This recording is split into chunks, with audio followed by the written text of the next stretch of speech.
Sir, ಬೆಂಗಳೂರಲ್ಲಿ ಮತ್ತೆ ಹಸಿರು ಧ್ವಜ ನಿನ್ನೆ ಶಿವಾಜಿನಗರದಲ್ಲಿ ಆಡೋಕ್ಕಿಂತ ಈಗ ಜೆ ನಗರದಲ್ಲಿ ಹಸಿರು ಧ್ವಜ ಹಾರಿಸ್ತಾ ಇದ್ದಾರೆ.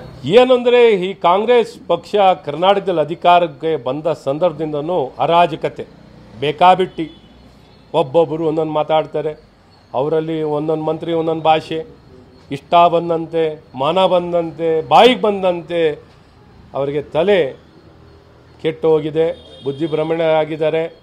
ಯಾವ ರೀತಿ ನಡವಳಿಕೆ ಬಾಯಿಗೆ ಬಂದಂಗೆ ಹೇಳ್ಕೊಂಡು ಎಲ್ಲಿ ಬೇಕಾದ್ರೆ ಏನು ಬೇಕಾದ್ರೆ ಮಾಡೋ ರೀತಿಯಲ್ಲಿ ಅರಾಜಕತೆಯ ವ್ಯವಸ್ಥೆಗಳನ್ನು, ಕಾನೂನು ಸುವ್ಯವಸ್ಥೆಯನ್ನು ಕಾಪಾಡೋದ್ರಲ್ಲಿ ಸಂಪೂರ್ಣ ವಿಫಲರಾಗಿ ತುಷ್ಟೀಕರಣದ ರಾಜಕಾರಣ, ಸಮಾಜವನ್ನು ವಿಭಜನೆಯನ್ನು ಮಾಡೋದ್ರಲ್ಲಿ ಕಾಂಗ್ರೆಸ್ಸಿನ ಸಂಸ್ಕೃತಿ ಪಾಲನೆ ಮಾಡೋ ಮೂಲಕ ಇವೆಲ್ಲ ಎತ್ಕಾಣ್ತಿರೋದು. ಜೆ ನಗರ, ಶಿವಾಜಿನಗರ, ಇನ್ನೊಂದು ಕಡೆ ಶಿವಾಜಿನಗರದಲ್ಲೂ ಇವತ್ತು ಈ ರೀತಿ ಮನ ಬಂದಂತೆ ಇಡೀ ರಾಜ್ಯದಲ್ಲಿ ಒಂದು ದಿಕ್ಕಲ್ಲಿ ಕಾನೂನು ಪಾಲನೆ ಮಾಡಿದಂಥ ಭಾಗವಧ್ವಜವನ್ನು ಹಾಕಿದಂಥ ವ್ಯಕ್ತಿ ಮೇಲೆ ಕಾನೂನು. ಶರಣ್ಯ ಶೇಂಗಾ ಬೆಳೆದು ರೈತೋದ್ಯಮಿಯಾಗಿ ವರ್ಷಕ್ಕೆ 30 ಲಕ್ಷ ಗಳಿಸ್ತಿದ್ದಾರೆ.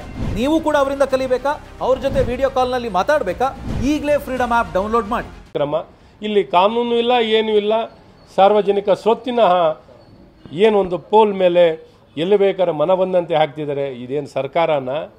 ಏನಿದೆ ಇಲ್ಲಿ ಅವ್ಯವಸ್ಥೆ ಅನ್ನೋವಂಥದ್ದು ನಾನು ಭಾಳ ಸ್ಪಷ್ಟವಾಗಿ ಸರ್ಕಾರವನ್ನು ಕೇಳೋಕ್ಕೆ ಇಷ್ಟಪಡ್ತೀನಿ.